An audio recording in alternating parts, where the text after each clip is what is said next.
E aí, pessoal, tudo bem? Nessa aula a gente vai falar sobre dieta saudável.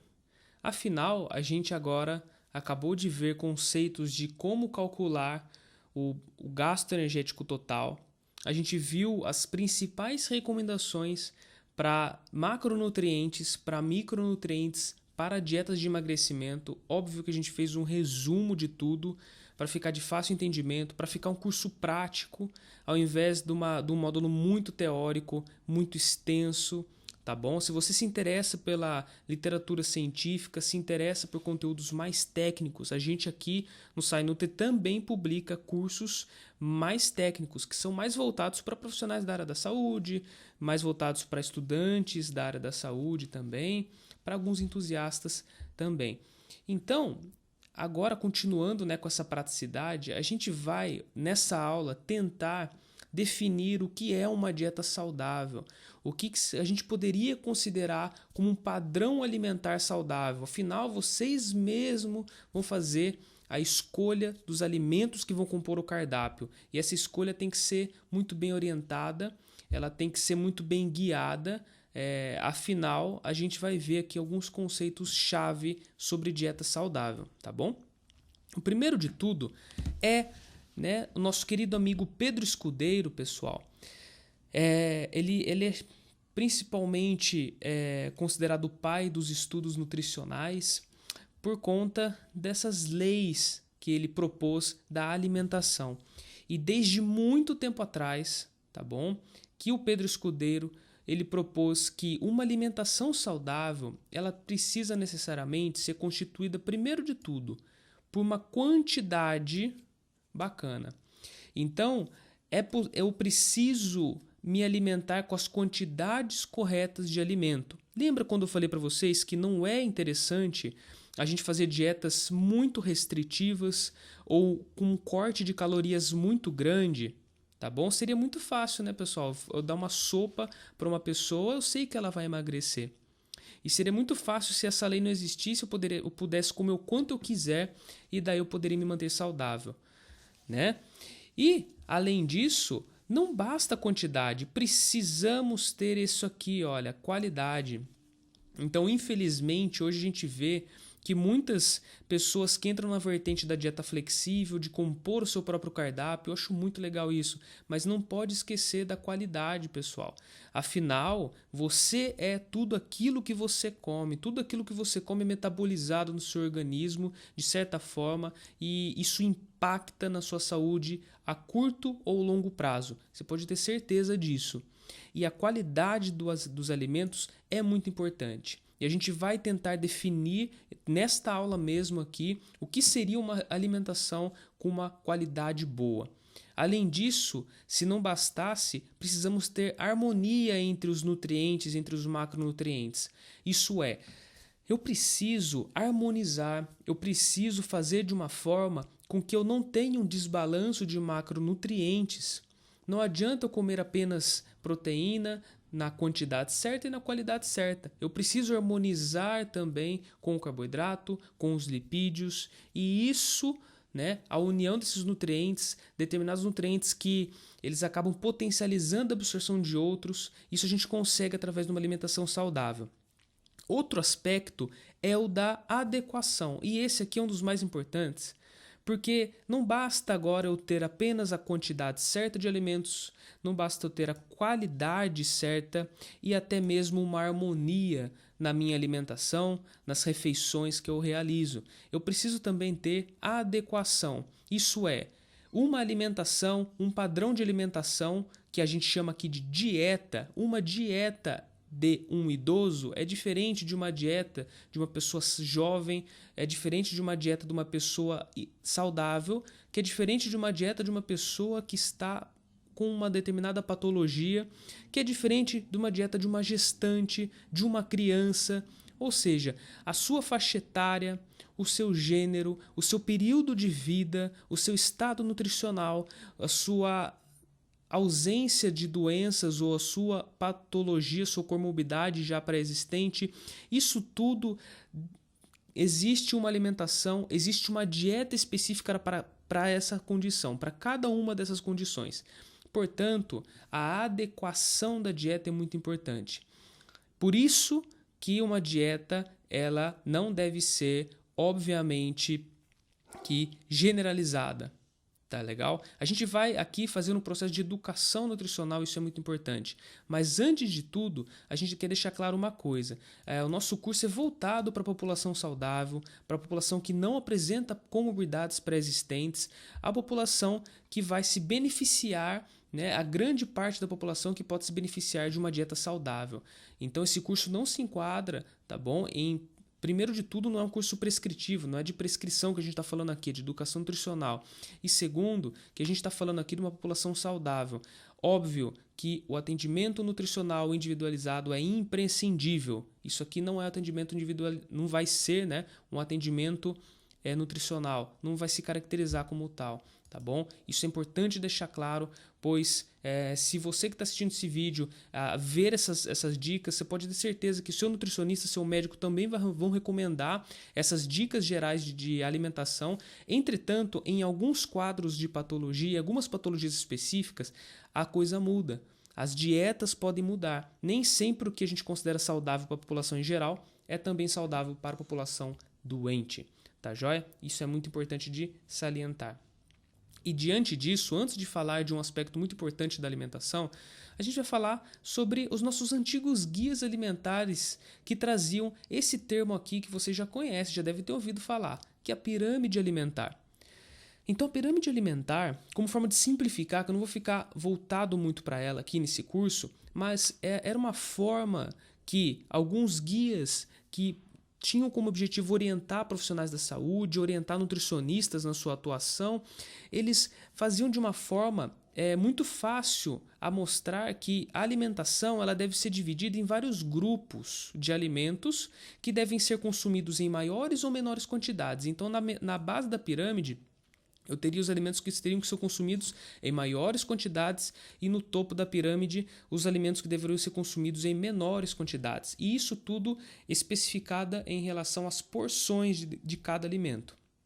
Então as porções, vamos supor aqui eu teria que ter uma porção de doces, de óleos, de frituras. Então, ou seja, o indivíduo teria que comer uma porção daquilo. Isso é muito legal para o profissional da saúde, entretanto, eu questiono essa eficácia na população geral, porque elas vão falar o que é uma porção então, não é mesmo? O que é uma porção? Sendo que às vezes uma pirâmide é feita para um indivíduo com base numa dieta de 2.000 calorias. Apesar de ela representar uma média de uma população geral, nem sempre a pirâmide é tão específica assim em orientar a quantidade certa de porções. E aqui eu tenho uma pirâmide clássica de Harvard, proposta pelo Instituto de Nutrição de Harvard. Isso é uma pirâmide muito bacana, por quê? Porque ela envolve vários fatores que não só a alimentação, mas eu diria que é uma pirâmide da alimentação saudável, da vida saudável também. Vejam só que na base da pirâmide não se encontram, por exemplo, alimentos, mas pelo contrário, se encontram exercícios físicos, se encontra o controle de peso, se encontram aqui o consumo, um estilo de vida saudável. Isso é muito importante, o estímulo da atividade física, do sedentarismo. Como havia dito, é impossível falar de saúde hoje se a gente não fala de exercício físico, se a gente não fala da prática de exercícios físicos. A gente vê também que, diferente das outras pirâmides alimentares, a gente encontra algumas recomendações extras, como, por exemplo, polivitamínicos minerais. Olha que interessante. Aqui o nosso guia, ele estimula, esse guia proposto por Harvard, estimula a ingestão de um polivitamínico mineral, principalmente aqui salientando a vitamina D, pois sabe-se através de estudos epidemiológicos populacionais que a vitamina D, mesmo no Brasil, país tropical, ainda assim, a população, grande parte da população é deficiente, tem baixas quantidades de vitamina D, e essa vitamina que desempenha um papel de hormônio em vários sítios do nosso organismo, que é tão importante para nós. E aqui a gente também tem álcool em moderação, né? Não para todo mundo, obviamente. Nem todo mundo pode, obviamente, consumir álcool diariamente em moderação. Mas a grande parte da população, a população saudável, não existem problemas em se você conseguir manter as recomendações diárias de consumo de álcool, que seria mais ou menos entre uma taça de vinho, uma latinha de cerveja ou 15 gramas de álcool, né? Uma dose de destilado também. E aqui, em relação aos alimentos, olha que bacana. A base da pirâmide, o que ela recomenda para a pessoa mais comer são frutas, são vegetais, são legumes, são óleos e principalmente o que eles chamam de gorduras e óleos saudáveis. E aqui ele explica o que seria uma gordura e óleo saudável. A gente sabe que são basicamente gorduras, ou melhor, óleos insaturados, poliinsaturados da série ômega 3 ou ômega 6, com um certo equilíbrio entre essas duas.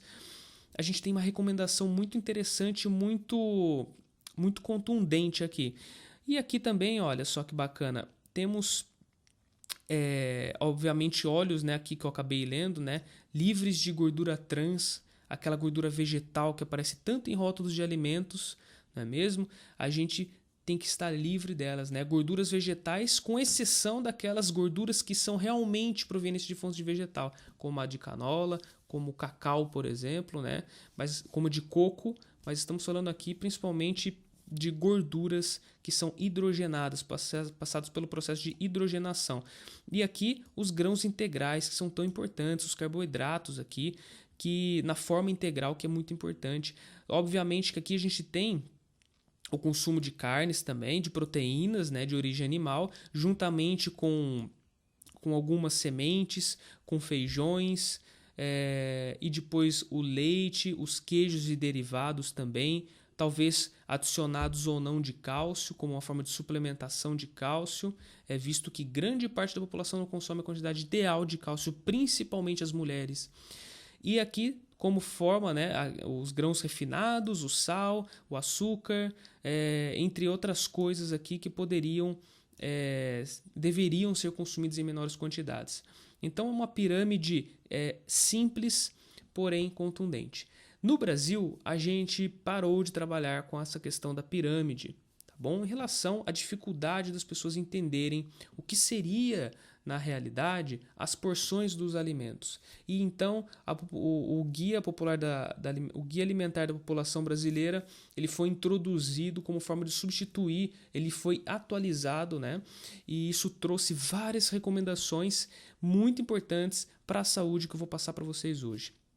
Então, a gente continua agora falando sobre o guia alimentar da população brasileira, falando como ter uma alimentação saudável, e a gente vai ver que esse guia é muito abrangente, muito contundente. Por quê?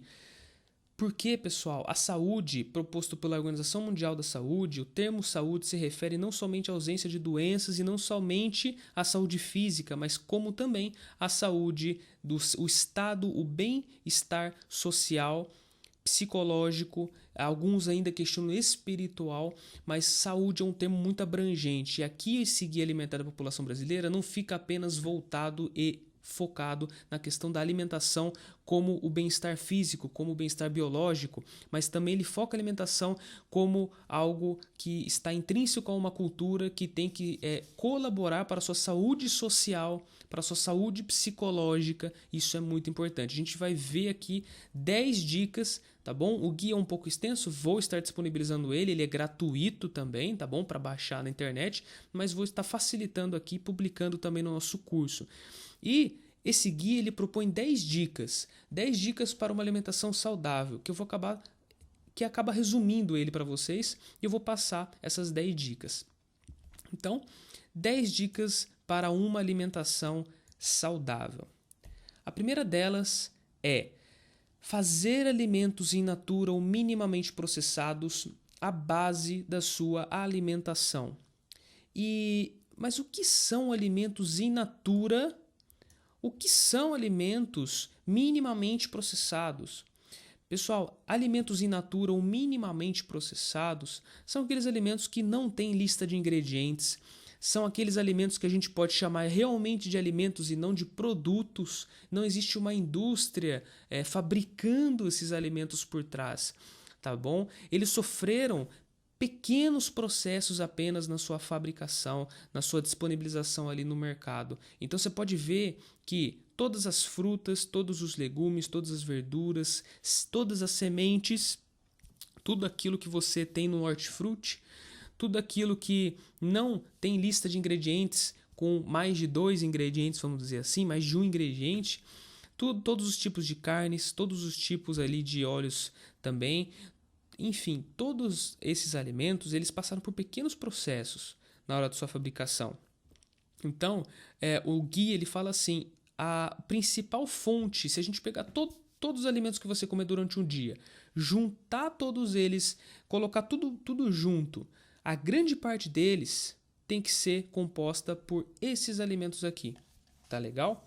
Então, essa deve ser a base da alimentação da população, principalmente a população brasileira. E você me pergunta, né?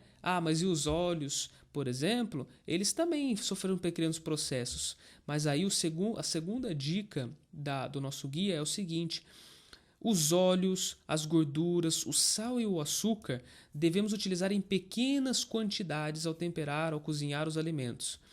Tá? Para quem está acostumado a utilizar grandes quantidades de sal e açúcar, eu sei e reconheço que é difícil essa transição para diminuir um pouco, porque o paladar acaba se acostumando, acaba ficando menos sensível a alguns gostos, alguns sabores. Então, isso deve ser feito de forma gradativa, deve-se retirar aos poucos a quantidade de sal, e é óbvio, a gente precisa de sal, a gente precisa de sódio, mas é que tantas coisas que nós consumimos já contêm sódio que é muito mais fácil para nós extrapolar na quantidade do que faltar. Então, falando-se agora em sal, né, em açúcar, recomenda-se diminuir a quantidade. Então, até chegar numa quantidade adequada, que o seu paladar, né, seja agradável, obviamente, ao paladar, mas que não irá trazer grandes problemas à sua saúde em relação ao sal. Falamos principalmente o mais conhecido, né, a hipertensão, ao açúcar também, ao excesso de açúcar. Sempre falamos em excesso. Então, não estamos condenando nem o sal nem o açúcar. Não estamos falando em retirar e cortar e fazer uma dieta zero sal, zero açúcar. Não é isso. É muito pelo contrário disso, aliás. É para colocar sim, é para utilizar os óleos, as gorduras, o sal e o açúcar, porém em quantidades moderadas, tá joia? E, obviamente, que a gente deve limitar daí o consumo de alimentos processados. E aí você me pergunta, já falamos então de alimentos in natura, que são aqueles alimentos que o guia caracteriza como alimentos que são plantados, que são colhidos, que não tem grandes listas de ingredientes, que são alimentos naturais. Em contraponto, a gente tem alimentos que sofrem processos da indústria, e esses processos dão o nome desses alimentos de alimentos processados. E quais são eles? Basicamente, todos os enlatados, alguns tipos de carnes também. E como que eu sei identificar o que seria um alimento processado? Você identifica ele, é muito fácil.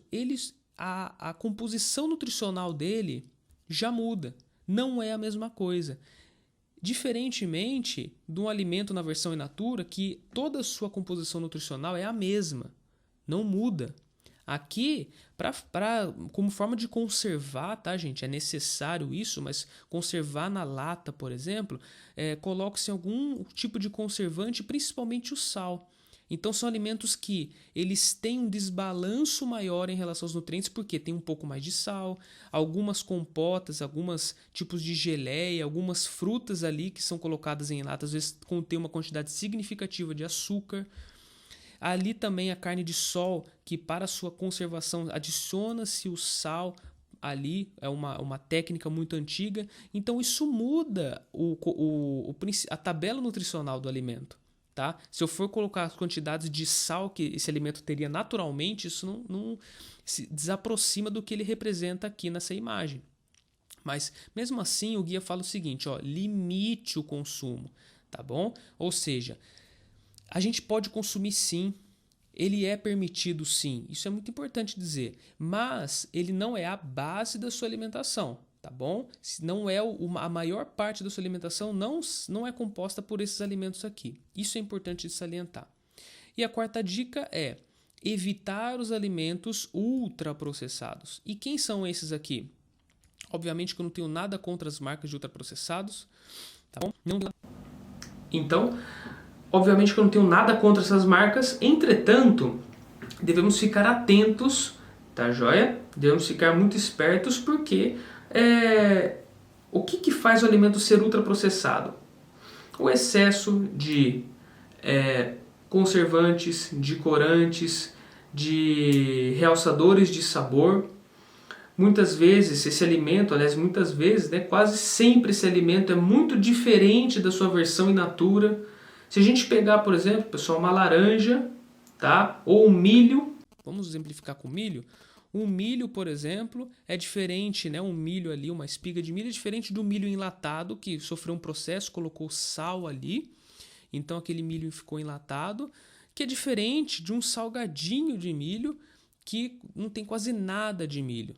Tá bom? Grande parte ali não é de milho, mas tem muita gordura. Então existe um desbalanço nutricional muito grande na relação de quantidade de açúcar, realçadores de sabor, corante, gordura. E querendo ou não, tá? Isso já é explicado cientificamente que alimentos com esse desbalanço em nutrientes, eles são mais gostosos ao nosso paladar, são mais agradáveis ao nosso paladar. A gente tende a ter mais craving, a mais vontade, ataques de comer com esses tipos de alimento aqui, de produtos, do que necessariamente com os in natura. Não é mesmo? Então, por que isso acontece? Porque é óbvio, a composição nutricional dele é feita de uma forma, o balanço entre açúcar e gordura é feito de uma forma que até mesmo em ratos, até mesmo em seres irracionais, isso já se demonstrou que os ratos preferem e comem mais desses alimentos aqui, é mais agradável ao paladar. Esse equilíbrio que eles fazem, esse desbalanço, na verdade, entre sal e açúcar, fazem com que, vamos chamar aqui, seu cérebro te engana e faz você comer mais esses alimentos aqui. Eles são extremamente... existe uma palatabilidade muito grande nesses alimentos. Então, tudo isso corrobora para você comer mais deles, para você ter uma ingestão inadequada. Então, o guia também não fala para limitar, para a gente cortar da nossa vida, tá bom, esses alimentos, mas pelo contrário, ele fala para a gente evitar. Então, podemos comer alimentos ultraprocessados? Podemos, tá bom? Se você for no mercado, como que você identifica esse tipo de alimento então? Você tem lá a lista de ingredientes dele, extensa, cheia de conservante, corante, tá bom? Cheio de realçadores de sabor, por muitas vezes, e sabemos que o consumo em excesso desses alimentos a longo prazo traz males à saúde, pode levar não somente à obesidade e suas doenças relacionadas, que já são um grande problema na nossa sociedade moderna, mas como traz também risco para doenças, até mesmo o câncer. Então, a gente tem que alguns realçadores de sabor, alguns tipos de corante, hoje eles são danosos à nossa saúde. Mas não sejam ortoréxicos, tá bom? Esses alimentos ainda assim podem ser consumidos, desde que a base da sua alimentação não seja eles, desde que você não consuma quantidades exacerbadas deles todos os dias, tá bom? Então é isso, uma alimentação é feita por equilíbrio. A quinta dica do nosso guia agora a gente já não fala mais de alimentos, né? Mas fala de comer com regularidade, com atenção, em ambiente apropriado e sempre que possível com companhia. Então o guia fala o seguinte, que mais importante do que o quanto eu como, o que eu como, a qualidade que eu como e quando eu como, mais importante que isso é como que eu vou me alimentar. Me alimentar de forma regular, com atenção, evitando as luzes, evitando comer enquanto assiste televisão, né? Isso tudo tem artigo científico também mostrando que a gente tende a comer mais quando a gente está com o nosso foco, a nossa atenção em outra atividade. Então, olha que importante a gente comer com atenção em ambiente apropriado. Isso tudo faz parte de uma alimentação saudável, tá joia? Então, é a quinta dica do nosso guia, que envolve nutrição comportamental. E a sexta é fazer compras em locais que ofertem variedades de alimentos in natura ou minimamente processados. E isso é importante. Então, convém que vocês frequentem lugares, que vocês façam compras em lugares que ofertem grande parte desses alimentos aqui, que a gente comentou que deve ser a base da alimentação, alimentos in natura.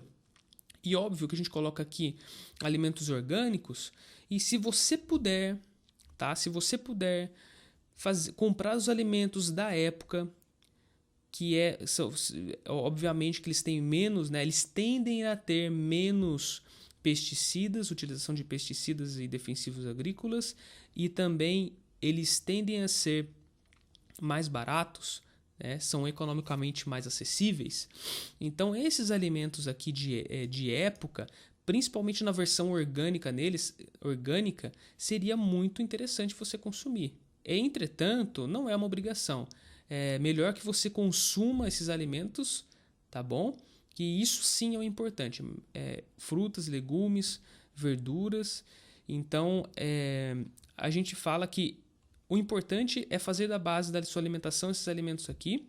E se você tem acesso, obviamente, a feirinhas orgânicas perto da sua casa e puder fazer as compras ali, melhor ainda, tá bom? Visto que o Brasil ele está se enquadrando entre os países que mais utilizam de forma errada os pesticidas. Isso vem crescendo desde 1990. Se a gente comparar com outros países, a utilização de quilos de pesticida por hectare parece estar aumentando exponencialmente. Então, devemos ficar atentos com isso, principalmente com essa flexibilização dos órgãos fiscalizadores que está tendo agora no momento, né, no governo atual aqui 2020.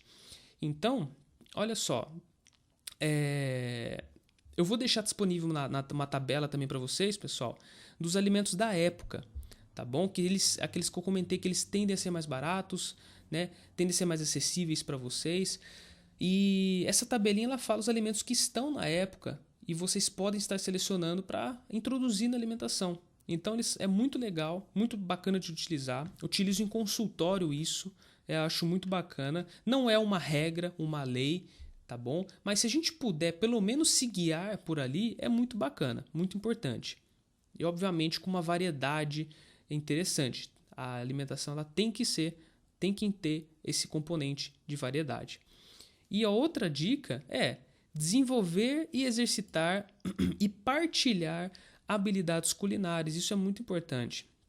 Então, obviamente que a gente estimula, como nutricionista, como alguém que promove saúde, você ter habilidades culinárias. Não adianta a gente falar aqui de dieta, de um monte de coisa, sendo que você nunca aprendeu como cozinhar, nunca aprendeu como fazer algumas preparações. Até mesmo se você tem filhos, se você tem alguém que você possa passar isso, é muito importante para a criança, como processo de educação nutricional, desde cedo, aprender a cozinhar. É muito importante mesmo, tá bom? Isso vai fazer com que ela tenha realmente mais consciência, o comportamento alimentar dela seja diferente, principalmente nas idades críticas ali da adolescência.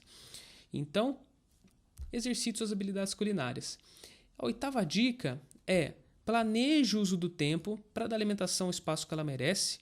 Então, basicamente, é aquilo que a gente vem dizendo, que a alimentação ela é muito mais do que o consumo de alimentos ali, levando-se em conta a saúde biológica, mas a saúde social, a saúde psicológica. Portanto, planejar o espaço da alimentação, planejar a alimentação, dar espaço, né, a ela é muito importante e faz parte do processo de saúde, faz parte da promoção de saúde. Então, se você é uma pessoa também, como muitas outras aqui do Brasil, né, que não tem tempo para planejar a sua alimentação, não tem tempo para realizar refeições no momento certo, convém, né, que isso é muito importante, que você planeje, que você dedique e você considere isso como um investimento na sua própria saúde. A 9ª dica é: dê preferência, quando você estiver fora de casa, a locais que sirvam refeições feitas na hora. Então, isso é também crucialmente importante, não é mesmo? Então a gente sabe que hoje o mundo é dominado, né, pelos fast foods, e eu não... sim, é gostoso. Eu vou em fast foods, tá bom, gente? Então lembra que a gente falou em limitar o consumo de ultraprocessados, consumo de alguns alimentos prontos, né? A gente deve limitar, mas às vezes a gente acaba saindo. Porém, se você costuma com frequência sair fora de casa, costuma com frequência às vezes comer alguma coisa fora de casa, dê preferência a lugares que fazem comida fresca, que você sabe que tem uma boa procedência, porque isso é muito importante, tá bom? E a 10ª dica, eu acho que seria a dica mais importante que a gente poderia estar passando aqui para vocês, é ser crítico quanto às informações, orientações e mensagens sobre alimentação veiculadas em propagandas comerciais por veículos midiáticos. Então, olha que importante, gente, vocês devem saber escolher a informação, devem saber da onde vocês estão pegando essa informação. Sabemos que hoje a indústria do emagrecimento, a indústria dos suplementos é uma indústria bilionária, tá bom? Existem pessoas que fazem, sim, um importante papel aqui. E então existe todo um marketing por trás de produtos milagrosos, de promessas de perdas de peso em pouco tempo, tudo aquilo que a gente conversou no curso que não vale a pena. Não vale a pena perder peso com uma dieta que te faz perder 10 quilos em uma semana. Não vale perder peso a curto prazo. Não vale você utilizar um produto milagroso, porque a gente sabe que qualquer coisa que gere restrição calórica emagrece. Não é um shake, não é qualquer coisa que gere restrição calórica vai emagrecer, pessoal. Tá bom? E isso aqui é um puro marketing que está feito, está preparado para enganar. Está preparado para atrair uma população que quer realmente ali um atalho, um método mais fácil, e não precisa ser assim, porque a gente viu que todas as dietas funcionam, entretanto, a longo prazo, quase nenhuma delas, né, se não tiver aderência, nenhuma delas vai funcionar. Ao mesmo tempo que todas funcionam, a longo prazo a pessoa tende a recuperar o peso perdido e, em alguns casos, quase a maioria, até mais do que ela perdeu. Era melhor que ela nunca tivesse feito esse tipo de dieta, porque ela recuperou todo o peso perdido e mais uma boa quantidade. Era muito melhor não ter feito antes de estar aqui fazendo esse tipo de programa, tá bom? Então, isso é muito importante. Procurem informações de profissionais da área da saúde, vocês, população em geral, tá bom? Até se você é um nutricionista, você sabe onde buscar informações. Se você é um profissional da área da saúde, você sabe que os artigos científicos, os bancos de dados acadêmicos são os mais importantes para a busca de informação, né? A gente deve desconfiar, a gente deve ser crítico, deve ter o senso crítico e saber interpretar até mesmo artigos científicos, tá bom? Isso é muito importante. Saber buscar informação é a chave para um conhecimento mais próximo do que a gente considera verdade. Tá legal? Então essa foi a 10ª dica, uma das mais importantes. E, pessoal, agora eu deixo vocês, recomendo a vocês que estudem o material. Se você não entendeu alguma coisa, reveja as aulas também, tá? Essa aula foi um pouco extensa, mas a gente tentou abordar aqui. É muito difícil abordar em pouco tempo, mas a gente tentou falar sobre o que seria uma alimentação saudável, o que pode compor uma alimentação saudável em relação à quantidade de alimentos consumida, em relação a o que consumir, como consumir, falando em nutrição comportamental, e principalmente aspectos importantes como ser crítico às informações que a mídia passa a respeito de alimentação, visto que existe um marketing por trás, existe uma tentativa de venda de um produto ali que pode te enganar. Então, bons estudos para vocês. Nas próximas aulas agora vão ser focadas em uma aula prática. Então, vou fazer com calma para vocês um exemplo prático e a gente vai estar finalmente montando um cardápio para emagrecimento. Espero que vocês tenham gostado e até a próxima aula.